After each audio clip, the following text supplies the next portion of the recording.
আজকে এখন মাটন কষা করব, তো তোমাদেরকে দেখাচ্ছি মাটন কষাটা কিভাবে করব, তোমরা দেখতে থাকো।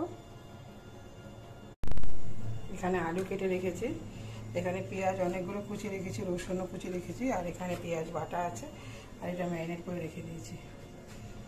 তো আলুটা এখন ছেড়ে দেব।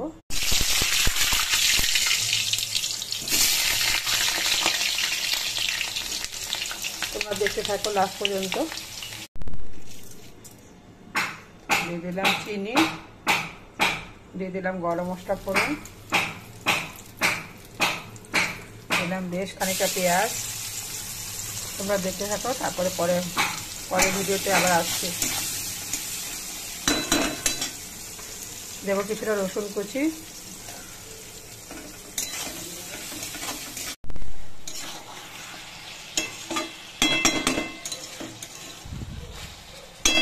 দেখো বন্ধুরা কষানো পুরো হয়ে এসছে। এবার আলু ভাজা দেব আর এই জলটা দেব।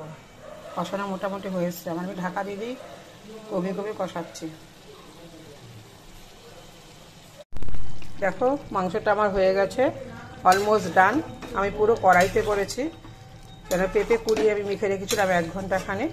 কেমন লাগলো অবশ্যই তোমরা জানাবে। এইভাবে তোমরা করে দেখতে পারো, খুবই ভালো লাগে।